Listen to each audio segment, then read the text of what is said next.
Eu quero começar uma série hoje, nós estamos no mês de outubro e comemoramos o que no final do mês de outubro? Aí de manhã o pessoal falou, aniversário da Tatá, sim, aniversário da Natália, minha esposa, dia 31 de outubro, não é dia das bruxas, não comemoramos a morte, comemoramos aqui a vida, celebramos a vida, nada de bruxaria, nada de morte, amém?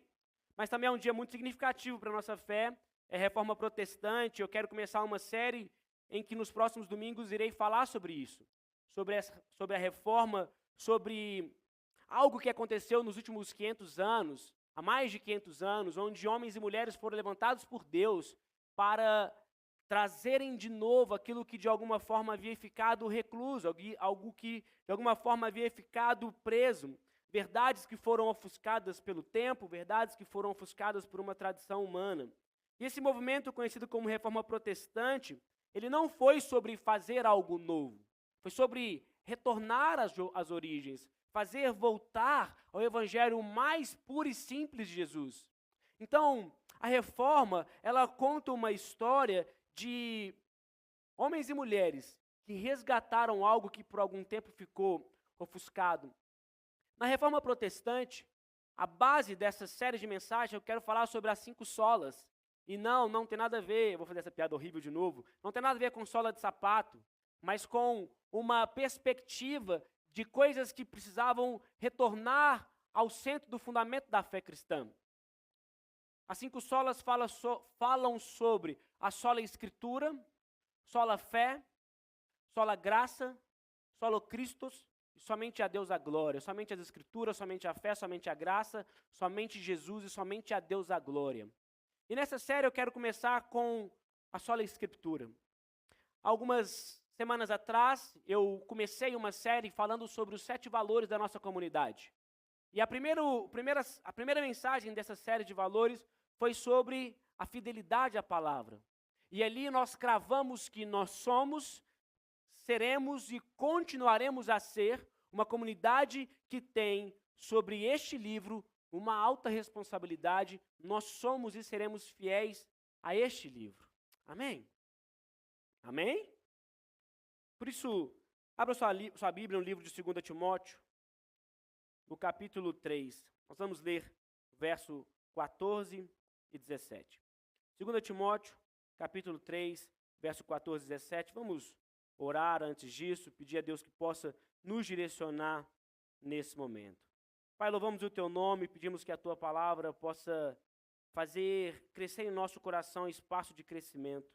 Que o Senhor possa fazer em nós crescer um ambiente de consagração, um ambiente de entendimento, um ambiente onde aquilo que nós temos é um coração grato por aquilo que o Senhor fez, continua fazendo e vai fazer por nós ainda mais. Tem liberdade neste lugar, tem liberdade no nosso coração para promover frutos que gerem crescimento e arrependimento. Essa é a minha oração, no nome de Jesus. Amém. O meu desejo com essa série é que, quando olharmos para o passado, a nossa fé ela seja fortalecida, para que o nosso presente, a nossa esperança, ela seja renovado por um futuro que aponta sempre para a manifestação da glória de Deus. Quando olhamos para o passado, nos reconectamos com algumas coisas que foram vividas, e esse passado precisa encher em nós esperança e fé e consolo. Quero ler o texto de 2 Timóteo, como eu já anunciei, e depois eu vou retornar para alguns outros textos em Timóteo também, para entendermos como a importância da palavra ela tem sido negligenciada. 2 Timóteo, capítulo 3, versículo 14 a 17, o apóstolo Paulo, dando uma instrução direta a Timóteo, ele diz: você, porém, deve permanecer fiel àquilo que lhe foi ensinado. Sabe que é verdade, pois conhece aqueles de quem aprendeu. Desde a infância lhe foram ensinadas as sagradas escrituras, que lhe deram sabedoria para receber a salvação que vem pela fé em Cristo Jesus. Toda a escritura é inspirada por Deus e útil para nos ensinar o que é verdadeiro e para nos fazer perceber o que não está em ordem em nossa vida. Ela nos corrige quando erramos e nos ensina a fazer o que é certo. Deus a usa para preparar e capacitar o seu povo para toda boa obra. Salmo 119, versículo 5, também diz que, esse dá para dizer de cor, Salmo 119, tua palavra é lâmpada para os meus pés e luz para os meus caminhos. A lâmpada, ela serve para iluminar, para dar clareza, claridade, convicção de caminho.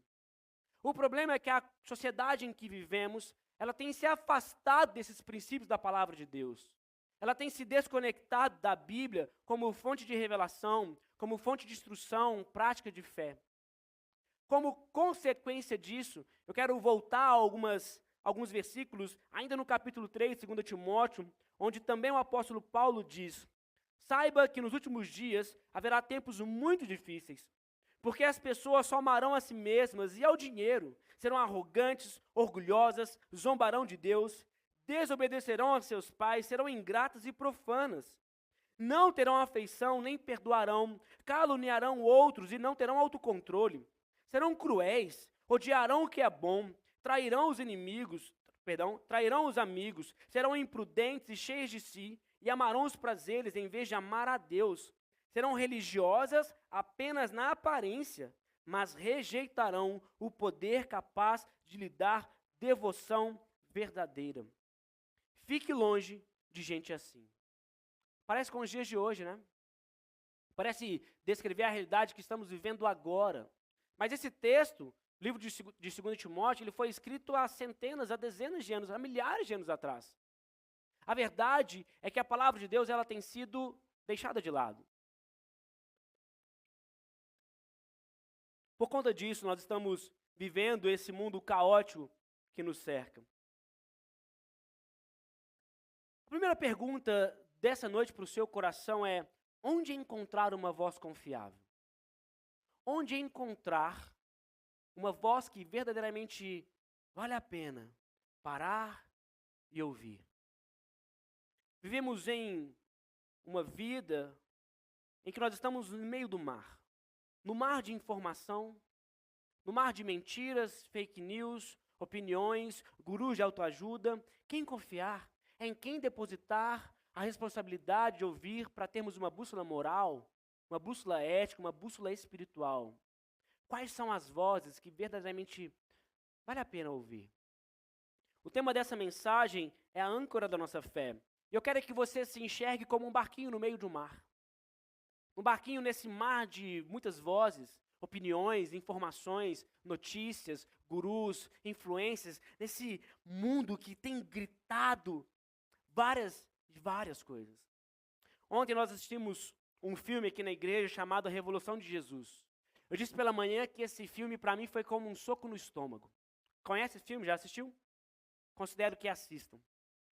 Adolescentes assistiram, né? Esse filme tem uma frase que me chamou muita atenção. Ele diz que as mentiras estão gritando, mas as verdades estão falando de forma muito silenciosa. O grande problema é que nós, aqueles que temos a verdade em nossas mãos, estamos silenciosos demais, enquanto ideologias, mentiras, estão gritando, querendo impor a sua própria opinião, e nós estamos calados. Eu quero gastar algum tempo nessa mensagem do dia de hoje para voltar um pouco na história, contextualizar para você, historicamente mesmo, sobre o panorama de fundo da Reforma Protestante. Então, voltando no cenário pré-reforma, onde de uma certa forma a Bíblia, a palavra de Deus, ela estava acorrentada, eu quero que você imagine um mundo onde toda a fonte de verdade espiritual, a palavra de Deus, ela está trancada em um cofre. As pessoas não tinham acesso, as pessoas não conseguiam acessar as verdades deste livro.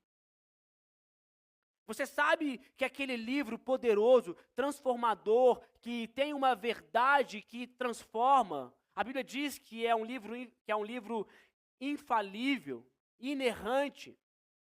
Mas aquilo que você ouve sobre Deus, aquelas riquezas estão presas, não se pode acessar.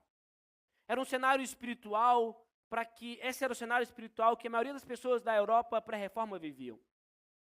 A não liberdade de acessar a palavra de Deus. Nesse contexto, eu quero trazer para você algumas das barreiras. A primeira barreira era a barreira do latim. A Bíblia oficial da Igreja Católica, na época, era a Vulgata Latina. A Bíblia Católica com 39 livros, traduzida por Jerônimo no século IV, onde este livro, do latim, permaneceu sendo a língua oficial desde quando o latim ainda era a língua falada, até cerca de 1000 anos, para quando o latim não era mais uma língua viva. E as pessoas que tinham o domínio do latim somente eram os nobres, o clero e algumas poucas pessoas. Na Baixa Idade Média, o latim era a língua morta para o povo. E apenas, como eu disse, clero, acadêmicos, nobreza tinham educação para lê-la. Isso criou-se uma dependência. Criou-se a dependência da missa. Então, a missa era pregada em latim. Mas as pessoas, elas não tinham conhecimento do latim. Era como se elas estivessem ouvindo uma música, mas que elas não entendiam nada daquilo que estava sendo cantado. Então, a música era apenas algo bonito, melódico, mas que não tinha efeito prático no coração. Depois, tinha a barreira do acesso pessoal. Naquela época, ainda não se tinha o acesso à imprensa, de forma que um livro pudesse ser replicado de forma vasta, para que, você sabe, a lei da oferta e da procura, quanto mais produto se tem, menor o preço. A Bíblia era um livro caro, porque não se tinha reprodução, era um livro impensado de ter possibilidade por causa do seu custo, além de financeiro, era um livro que não tinha na própria linguagem das pessoas, então era um acesso muito raro. A palavra não era um pão diário, mas era um banquete distante, servido apenas para algumas pessoas. O segundo problema era o monopólio da interpretação. A igreja ensinava apenas aquilo que o magistério entendia ser passível de ensinar. O ofício do ensino da igreja, liderado pelo Papa, tinha a autoridade de interpretar o texto e aplicar. A pergunta, o que Deus diz, ela somente poderia ser respondida com o que a igreja diz que Deus diz. Entende? Então as pessoas se perguntavam, o que é que está sendo dito por Deus na sua palavra? Mas a resposta somente poderia ser dada através do que a igreja está dizendo que Deus diz.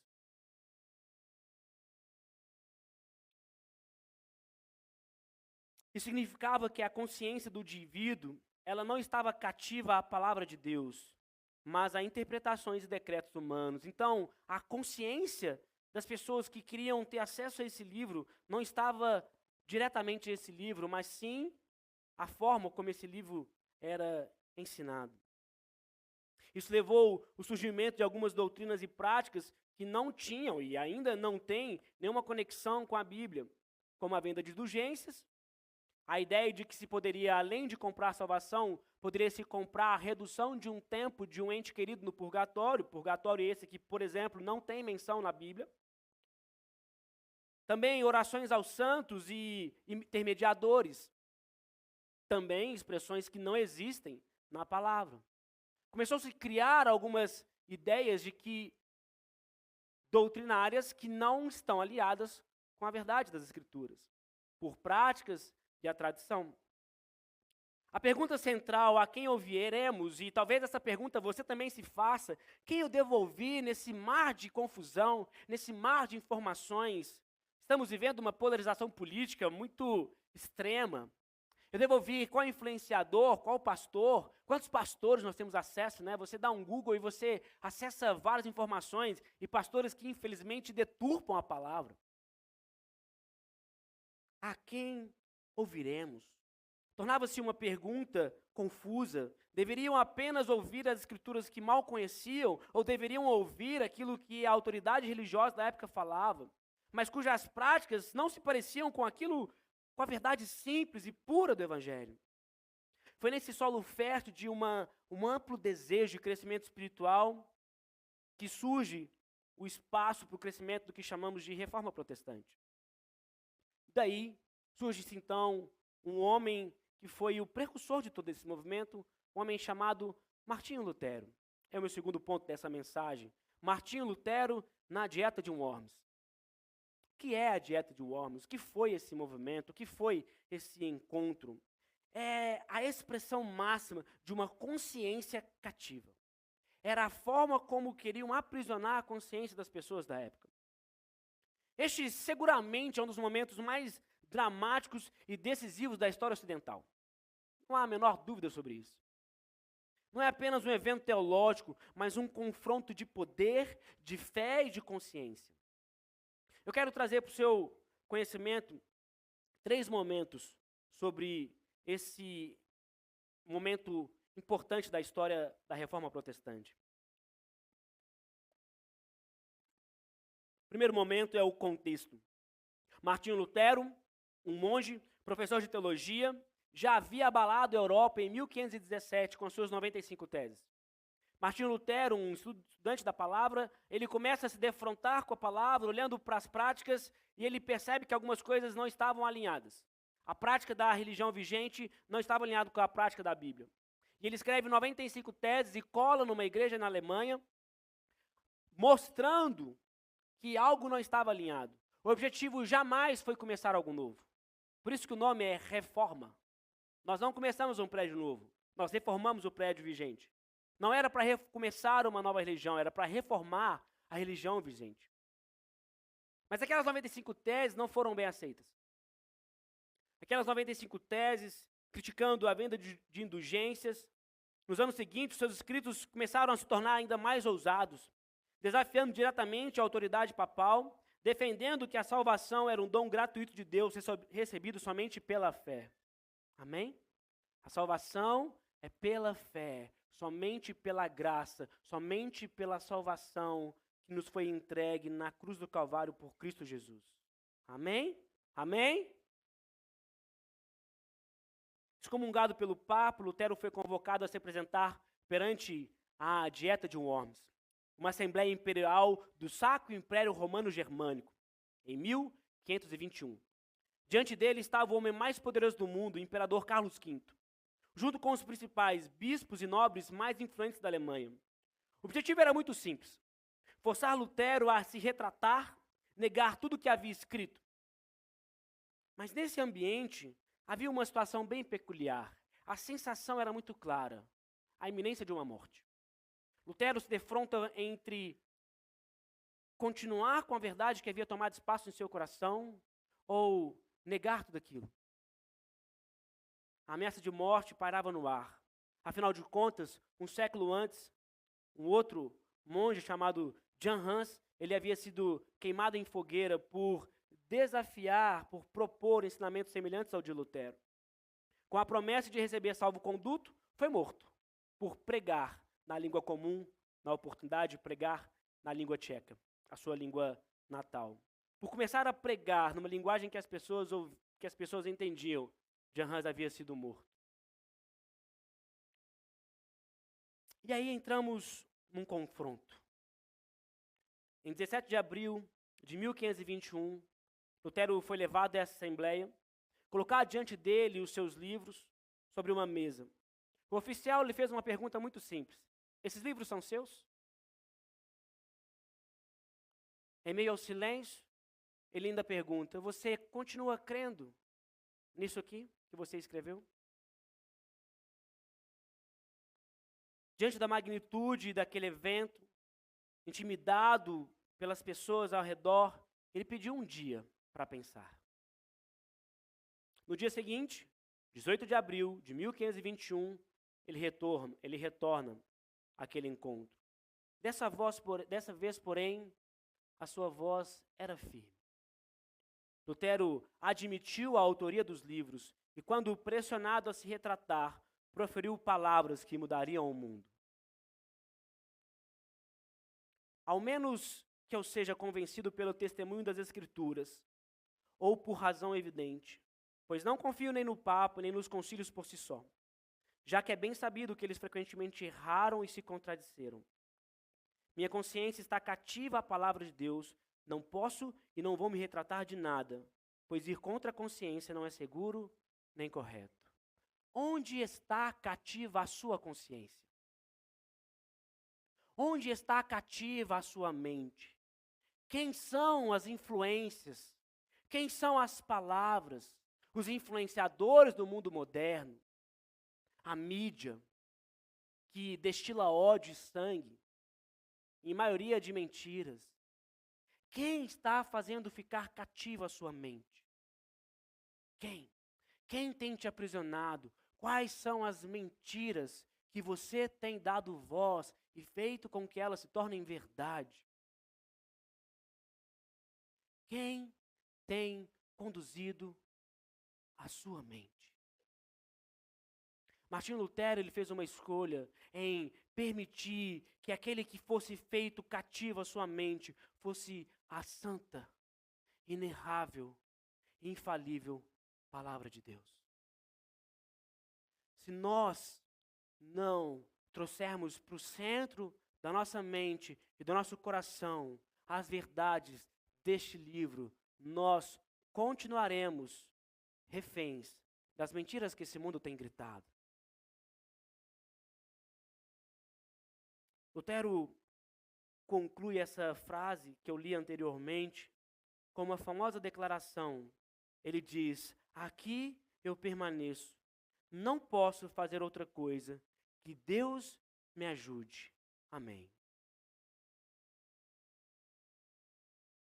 Aqui eu permaneço, não posso fazer, não posso viver outra coisa, senão essa palavra. Que Deus me ajude. Amém. Essa é a nossa fé. É nisso que cremos. Não é sobre uma autoridade, um papa. Não é sobre a autoridade de um imperador. Não é sobre a autoridade de um pastor. É sobre a autoridade do livro que veio do centro do coração de Deus. Eu não tenho e eu não quero ter a autoridade sobre essa comunidade se ela não estiver fundamentada na única e inerrante, firme vontade e palavra de Jesus.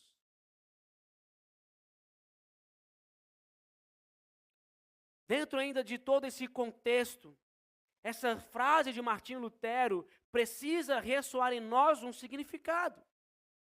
Naquele momento, Lutero não estava apenas defendendo a si mesmo ou aquilo que ele havia crido na palavra. Ele estava estabelecendo um princípio fundamental. Lutero estava declarando publicamente que a autoridade final nunca será de um rei, nunca será de um imperador, nunca será de um governante ou um líder religioso. A autoridade final sempre será do Senhor Jesus. Aquele que está e permanecerá sentado em um alto e sublime trono de glória, governando a tudo e todos. E o nosso coração, a nossa mente precisa estar cativa apenas a Cristo e na revelação da sua vontade através da sua palavra. Ele declarou publicamente que a autoridade final não era de ninguém, nem da tradição, mas somente da palavra de Jesus.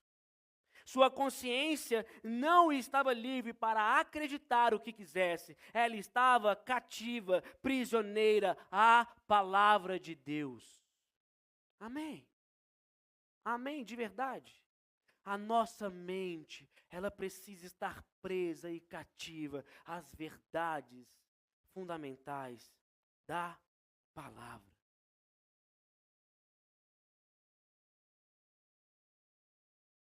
A dieta de Worms, ela foi palco do nascimento da sola escritura.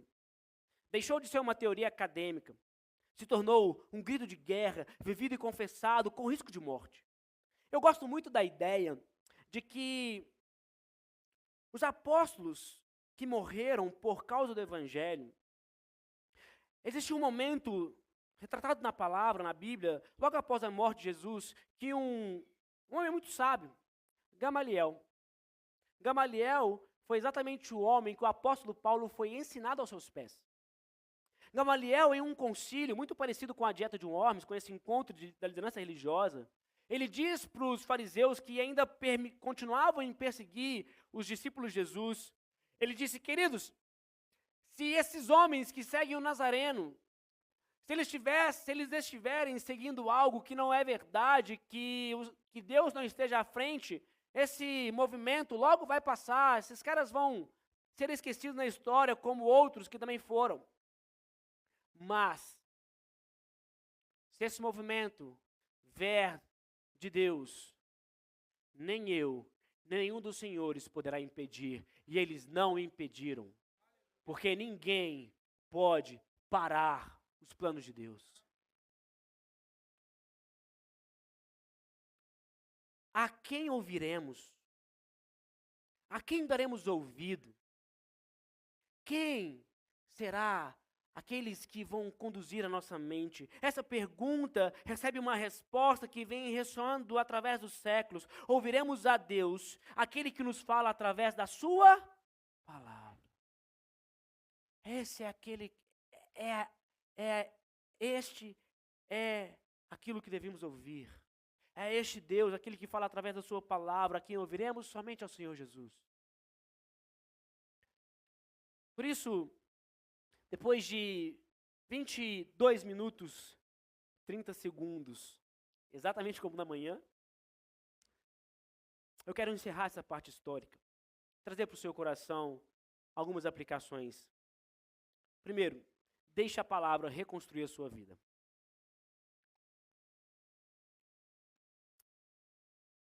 Eu vou repetir. Deixe a palavra reconstruir a sua vida.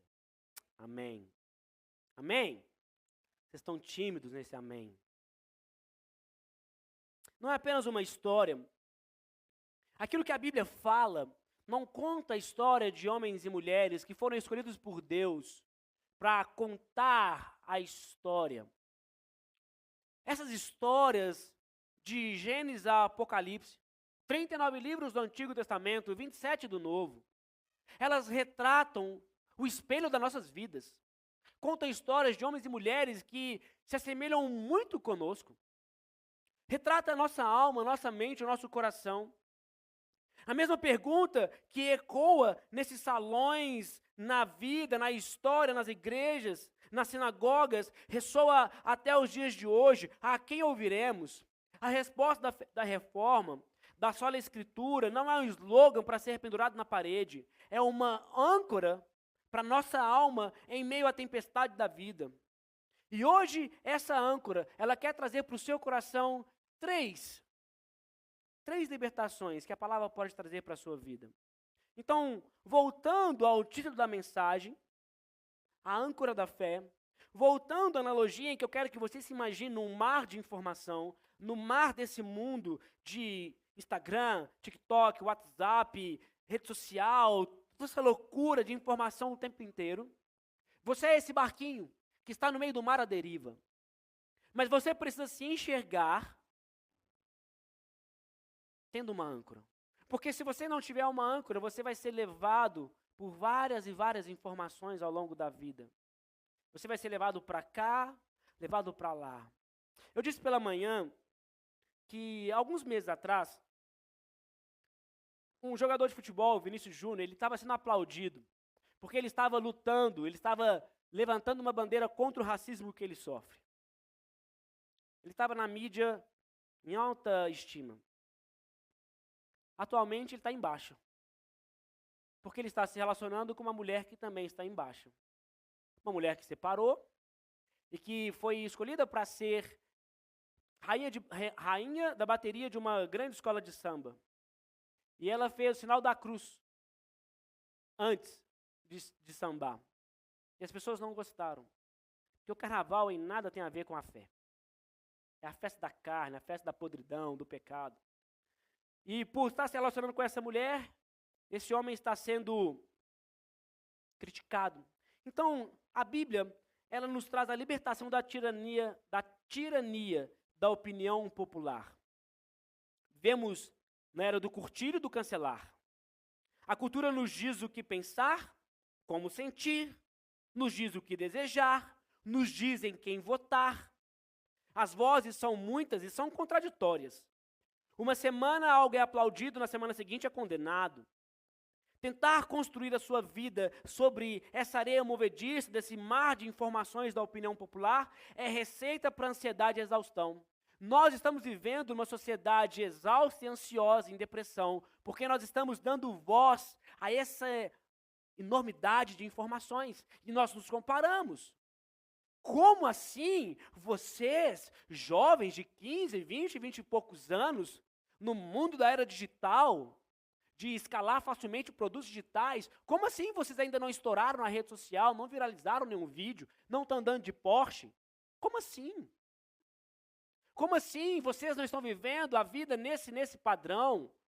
Como assim vocês não estão postando fotos dos grandes pratos, dos grandes restaurantes? Não estão ostentando, viajando? Como assim? Que vida é essa que você está vivendo? Esse mar de opinião popular, de relacionamentos frágeis, mas que vendem uma ideia vitoriosa. Nos comparamos, olhamos para a vida, para aquilo que a rede social aponta e fala, eu sou um fracassado. Como assim? Eu não sou pastor de uma igreja que está lotada, com 4, 5 cultos no domingo. Olha para as outras igrejas. A comparação é inevitável. Se nós estivermos nesse barquinho, nesse mar de informação, mas se nós não estivermos ancorados na palavra, seremos levados de um lado para o outro. A resposta da reforma é essa âncora, que nos liberta da tirania da opinião popular. Mas a sola Escritura, ela nos dá um ponto fixo em um mundo que gira. A palavra de Deus, ela não muda com as tendências, amém? A palavra de Deus não muda, porque Ele é o mesmo hoje, ontem e será eternamente. Ele ainda está e permanecerá sentado no alto e sublime trono de glória, governando a tudo e todos. A palavra de Deus não muda, ela é a rocha sobre a qual podemos firmar os nossos pés com segurança. Enquanto a cultura diz, siga o seu coração, o que importa é ser feliz. A palavra nos lembra que o nosso coração é enganoso. Jeremias 17:9. Sim ou não? A palavra nos diz que o nosso coração é enganoso, mas o mundo diz, siga seu coração, o que importa é ser feliz. Não, mentira. O mundo grita, você é o que você tem, não tem Porsche, não está andando coach fit caríssimo, você não está andando no shopping, encontrando alguém e simplesmente falando, se você me disser 3 esportes, eu vou comprar o que você quiser. Que loucura! O mundo diz que você é o que você tem, mas em Lucas 12:15 a palavra sussurra, a vida de um homem não consiste na abundância dos seus bens. Que conforto saber que não precisamos ser jogados de um lado para o outro. Qualquer vento de doutrina ou modismo cultural, porque nós temos a nossa âncora e ela é a palavra. Segundo um ponto de libertação que a âncora da fé, a palavra de Deus, ela pode trazer para o nosso coração, é a libertação do medo da incerteza. Quem aqui tem medos? Incertezas? Quem aqui fica com receio de como vai ser a vida, a educação dos filhos? Como é que vai ser minha conta nesse mês, essas despesas? Meu carro estragou? Incerteza financeira, no relacionamento, preocupação com a saúde, destino dos filhos. A vida é frágil e imprevisível. Se nossa esperança estiver apenas nas nossas próprias forças ou nas circunstâncias, o medo será o nosso companheiro constante. Talvez a vida que você esteja vivendo é uma vida repleta de medo, porque você está repleto de incertezas. O medo e a incerteza são companheiros que andam um ao lado do outro. Se você não abrir mão deles, você vai continuar vivendo uma vida de medo. Se você não firmar a sua vida no amor real de Jesus, aquele que diz, porque é o verdadeiro amor que lança fora todo medo. Existem verdades na palavra. Existem verdades que por muito tempo foram cativas, mas que hoje elas estão livres para poder conduzir a minha e a sua vida. E nós precisamos fazer uso dela. A sola Escritura nos liberta do pânico da incerteza. A Bíblia não é um manual que nos conta cada detalhe do amanhã, mas é algo muito melhor. É um livro de promessas que garante que Deus estará conosco no amanhã. Você entendeu? A Bíblia não conta, ela não te fala o que vai acontecer no amanhã, mas ela garante que o Senhor Jesus estará com você no amanhã, porque é Ele que diz, porque eu estou convosco até a consumação dos séculos e dos séculos e dos séculos e por toda a eternidade. Amém? Você crê nisso? Essa é uma verdade para o seu coração? Então toma posse disso. Para de querer entrar na sua semana lutando guerras na força do seu próprio braço. Começa a buscar no Senhor, começa a consagrar ao Senhor Jesus a sua semana.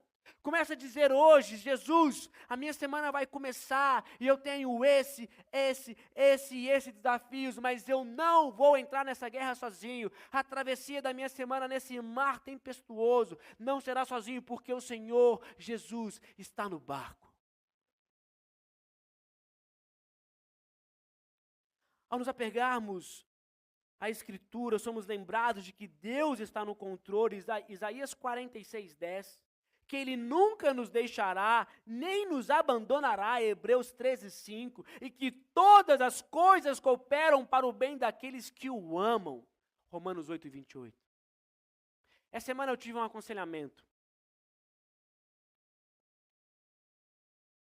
Comecei com uma jovem aqui da igreja, uma história triste, uma história pesada. Óbvio que eu não vou dar detalhes, mas na história que ela me contava, eu me compadeci. Eu enxerguei aquela moça como alguém que tem vivido os últimos 7 anos carregando uma culpa que não é dela. Ela carregava a culpa de algo que aconteceu no seu passado. E essa moça, enquanto ela me contava, eu parei e falei, peraí, vamos lá. Não dá para continuar até agora, esse momento da sua vida, você carregando culpa. A culpa não é sua. Você precisa se libertar. Algo aconteceu com ela e no momento em que aconteceu de novo, a culpa não era dela. Pessoas construíram mentiras, construíram uma narrativa infundada em que ela assumiu aquela verdade. Ela assumiu aquela mentira como verdade. E passou a viver em função dessa mentira, vivendo debaixo de uma culpa. Meu irmão, eu preciso te dizer uma coisa. Na relação real com Jesus Cristo, a culpa não faz parte da sua jornada. Você não precisa carregar a culpa. Culpa não vem de Deus. A culpa é algo satânico que aprisiona o nosso coração para impedir que possamos estabelecer com Ele uma relação saudável. Então, em nome de Jesus, aqueles que aqui vivem carregando uma culpa, que você seja liberto, em nome de Jesus. O verdadeiro amor lança fora o medo. Todas as coisas cooperam para o bem daqueles que amam a Deus. Eu nunca te deixarei, nunca te abandonarei. Você acredita nessa verdade? Acredito porque foi dito por alguém que não mente. Porém, essas verdades, elas não eliminam a tempestade. Eu não vou mentir para vocês. Eu não vou dizer que a partir de agora tudo vai funcionar, tudo ficará bem, porque não vai. Tempestades virão. Fazem parte desse momento da vida, na jornada que vivemos. Mas eu posso te garantir que o seu barco não afundará, porque a nossa âncora está firmada na rocha que é Cristo, e o próprio Cristo navegará no barco com você. Amém? Cristo não te abandonará, não te abandonará. Terceira libertação é a libertação da dependência de gurus espirituais. Hoje, mais do que nunca, existem gurus por toda parte, influenciadores, pastores famosos, autores de livros. É tentador terceirizar a nossa vida espiritual, esperando que outra pessoa nos diga exatamente o que Deus quer de nós. Você gostaria que alguém chegasse para você e dissesse, não, faz isso. Gostaria sim ou não? Sim ou não? Estão com medo da pegadinha, né? Alguns meses atrás, um casal da nossa igreja que mudou para o exterior, ele me ligou e falou, Nandão, precisamos conversar, cara, aquela situação lá, posso ir na igreja? Eu falei, pode, vem cá. E nós sentamos e, de uma forma muito clara, o casal disse para mim, eu preciso que você me diga se eu vou ou se eu fico. Eu falei, você é doido. Deus não tem uma palavra, você não orou e Deus te revelou, não tem uma palavra de Deus para mim, não? Eu falei, não tenho. Graças a Deus que eu não tenho. Não. Ele falou, caramba, mas eu estou muito em dúvida, tem acontecido isso e isso. Eu falei, olha, se eu te disser para ir e der alguma coisa errada lá, a culpa vai ser minha. Se eu te falar para ficar e as coisas que você espera que aconteçam aqui não aconteçam, adivinha de que vai ser a culpa? Vai ser minha, então não, eu não vou te falar o que você tem que fazer. Agora, eu posso te ajudar a pensar. Vamos lá. Aí peguei um papel, sentei com eles, comecei a desenhar. Natália me cutucou e falou, você está sendo muito direcionado ao que você quer. E eu falei, tá, peraí, deixa eu desacelerar aqui um pouquinho. Nós cremos no Evangelho. Isso ficou evidente ontem também na nossa turma do Connect. Algumas pessoas perguntaram, pastor, nós não temos uma lista de regras do que pode e não pode fazer? Eu falei, não. Não temos uma lista de regras e nem queremos ter e nem faremos uma lista de regras. Pode beber, não pode beber, pode tatuar, não pode tatuar, pode ficar, não pode ficar. Não temos isso. Óbvio que temos algumas situações que ensinamos aquilo que a Bíblia diz. Mas nós não queremos criar uma lista do que pode e o que não pode fazer. Nós queremos criar uma mentalidade de um povo em que a sua mente é tão cativa à palavra de Deus que você tem a sua própria capacidade de discernir aquilo que você pode e não pode fazer. Porque, não sei se a sua Bíblia diz, mas a minha diz, todas as coisas me são lícitas, mas nem todas as coisas me convêm. Todas as coisas me são permitidas, mas eu não me deixarei ser dominado por nenhuma delas. Então é muito mais fácil dizer que pode ou não pode, controlar sua mente. Seria muito mais fácil. Mas nós não cremos nisso. Nós não pregamos, nós não ensinamos isso. Nós ensinamos a Bíblia, nós pregamos a verdade da palavra de Deus. Porque antes de ser slogan político, é a palavra de Deus em que diz, conhecereis a verdade, e a verdade vos libertará. É a palavra de Deus que nos liberta. Então, a sola Escritura foi a grande revolução que colocou a palavra de Deus diretamente nas mãos do povo. Nós somos o povo que temos acesso à palavra de Deus o tempo que quisermos, a hora que quisermos, e não dá para deixar esse livro exposto na sua estande, juntando poeira, ou aberto no Salmo 119, achando que ele tem um poder sobrenatural por estar aberto nos Salmos. Eu vou te dizer uma verdade, não tem poder nenhum. O poder da palavra está naqueles que olham para o texto, discernem o texto, aprendem sobre o texto e praticam as verdades expostas no texto. Aí tem poder, e um poder transformador, do qual eu tenho visto na minha vida e na vida de várias pessoas da nossa comunidade. Nos liberta da dependência de intermediários humanos. Embora, sim, devamos valorizar pastores fiéis, homens fiéis à palavra, a nossa autoridade final não é na opinião de pastores, mas na palavra que esses pastores pregam. E se estiverem fundamentados na palavra. Eu não tenho e eu não quero ter sobre essa igreja nenhuma autoridade acima desse livro. Até porque eu tento viver a minha vida onde toda a autoridade da minha vida está fundamentada neste livro. Você não precisa de um guru para ouvir a voz de Deus. Ele fala com você pessoalmente nas páginas deste livro. Eu não sei como você recebe essa mensagem, mas eu espero que com esperança, que com coragem você entenda que o Deus perfeito, aquele que governa tudo, o Criador do universo, Ele quer se relacionar com você e falar com você o tempo inteiro através da palavra. Portanto, eu quero concluir essa mensagem te fazendo um convite, da inspiração à ação. A Escritura tem esse poder de transformar vidas. A pergunta que fica é: nós estamos vivendo essa transformação? Estamos permitindo que a palavra de Deus, as verdades deste livro, ressoem dentro de nós, transformando tanto a nossa mente quanto a nosso coração? Ou nós estamos fazendo com que esse livro seja apenas mais um livro, que você não acessa ele há semanas, meses, quem sabe anos? O desafio para cada um de nós nessa noite é: você trata a Bíblia como autoridade final para a sua vida em todas as áreas? Eu vou repetir a pergunta. Você trata a Bíblia como autoridade final para a sua vida em todas as áreas? Talvez você não consiga responder isso de pronto, mas eu vou te ajudar. Nas suas finanças, a Bíblia é o fundamento? É a palavra que guia a sua generosidade, a sua integridade? Nos seus relacionamentos, como esse livro norteia os seus relacionamentos? A palavra molda a forma como você perdoa.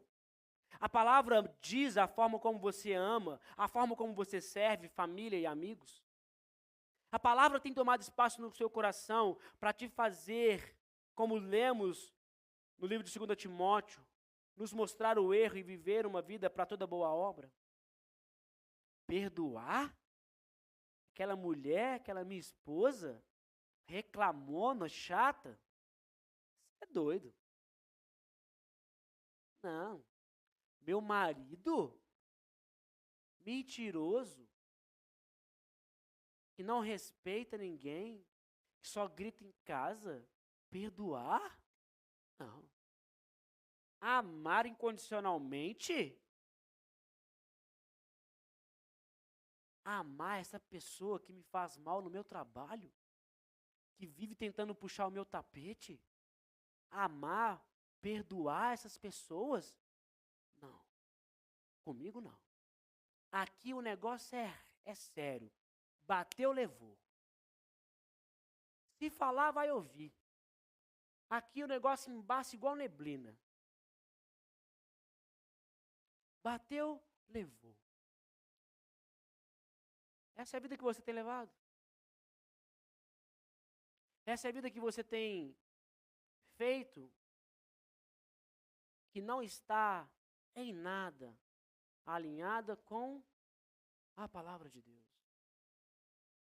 Na verdade, nós somos confrontados o tempo inteiro e nós vivemos uma vida de desesperança, uma vida de tristeza, porque nós insistimos em não seguir aquilo que a palavra diz. A sua vida, às vezes, é amargurada porque você não perdoa. A sua vida, às vezes, você é infeliz em várias áreas porque você é incapaz de amar, de perdoar pessoas. Você vive carregando uma culpa. E é óbvio que você vai se sentir infeliz. Você não tem capacidade de amar como Deus estabelece o amor. Querido, se você sair daqui entendendo que você veio nesse culto, não por uma aleatoriedade da vida, mas por uma direção do Espírito Santo, você precisa sair daqui de uma forma diferente, fazendo com que a sua vida esteja alinhada à palavra de Deus. Na sua ética de trabalho, como você define a sua honestidade, a sua diligência, como você trabalha. Eles fingem que me pagam e eu finjo que trabalho. Mas você se esquece que nesse livro, que é o fundamento da vida, diz que façam tudo como se fosse para o Senhor. Não para homens, porque homens de fato não merecem. Se as respostas que você disse a si mesmo nesse final de culto te incomodam, não desespere. Isso é um convite do Espírito Santo para uma reforma da sua vida, do seu coração.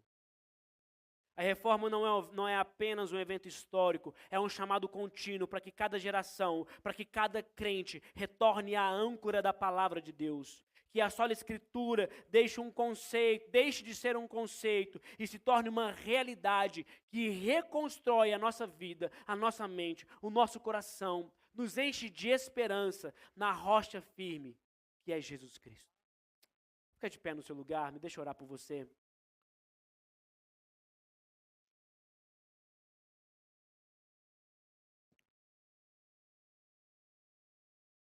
Feche seus olhos. Comece a pensar em tudo aquilo que você ouviu. Comece a refletir nas verdades que foram ditas aqui. Eu não sei onde você está construindo a sua vida. Eu não sei quais são as bases que você está construindo a sua vida. Mas eu quero te fazer um desafio nessa noite. Que você possa sair daqui mudando a sua perspectiva de vida. Passando a construir a sua vida fundamentado na palavra de Deus. Você não veio aqui aleatoriamente, meu querido. Você veio aqui para receber uma palavra de Deus e a palavra muda a sua história, muda a sua conduta. Começa a se relacionar com Jesus como aquele que é o autor e consumador da nossa fé. Aquele que morreu na cruz do Calvário por mim e por você. Aquele que está e permanecerá sentado em um alto e sublime trono de glória, governando a tudo e todos. Senhor Jesus, enquanto nos preparamos para encerrar esse culto, cantar uma última canção em que diz: eu vou construir a minha vida em Ti. Que essa possa ser uma verdade fundamental no nosso coração. Que a construção da nossa vida possa ser baseada naquilo que o Senhor tem para nós. Perdoa-nos, Senhor Jesus, por não valorizarmos aquilo que está expresso na Tua palavra. Na verdade, nos perdoa por antes não fazer com que a nossa vida acesse as verdades dessa palavra diariamente. Nos dá, Senhor, um anseio, uma fome pela administração da Tua palavra. Nos faz entender, nos faz discernir aquilo que o Senhor tem para cada um de nós. Que a nossa mente, o nosso coração possam serem libertos, serem cativos das mentiras que esse mundo mal tem gritado nos nossos ouvidos, para que possamos condicionar a nossa mente às verdades daquilo que a Tua palavra tem sussurrado ao nosso coração. Libera sobre o Teu povo, Senhor Jesus, um renovo de esperança. Retira a culpa. Você que sente culpa, levanta sua mão. Você que carrega culpa de algo, levanta a mão bem alto. Levanta sua mão, sinaliza para mim, sinaliza para você mesmo que você tem carregado culpa. Senhor Jesus, eu quero orar por essas pessoas de forma específica, Pai. Liberta essas pessoas da culpa que elas estão carregando. Arranca do meio do coração delas a culpa que elas estão carregando, que elas possam entender que a culpa não provém do Senhor, a culpa não vem do Senhor, e que essa culpa possa ser arrancada em nome de Jesus. E que o amor, a graça, aquilo que só o Senhor tem para nós, possa ser derramado neste lugar. Derrama sobre o Teu povo o Teu amor, porque sabemos que o verdadeiro amor é Ele que se lança fora todo o medo. E sobre nós não há mais espaço para o medo. Sobre nós há espaço para vivermos uma vida, e uma vida em abundância. Porque o Senhor é aquele que nos diz: eu vim para que tenham vida, e tenham vida em abundância. Retira de nós o medo, retira de nós a culpa, Senhor Jesus. Nos liberta daquilo que tem nos feito cativo. Ora vem, Senhor Jesus, aquele que veio, morreu, mas ao terceiro dia ressuscitou. E um dia o Senhor vai voltar para buscar a sua igreja. Mas até lá, até que o Senhor venha, que nós possamos aprender a construir nossa vida no Senhor. Que possamos preparar nossos corações para declarar essa canção que vamos cantar. Eu vou construir a minha vida em Ti. Que o Senhor seja o centro, que o Senhor seja a âncora, Que o Senhor seja a rocha, a pedra fundamental, onde iremos erguer, construir nossas vidas e viveremos as nossas vidas para dar honras e glórias ao único digno de louvor, honra e adoração ao nome do Senhor Jesus. Amém? Você pode aplaudir Jesus?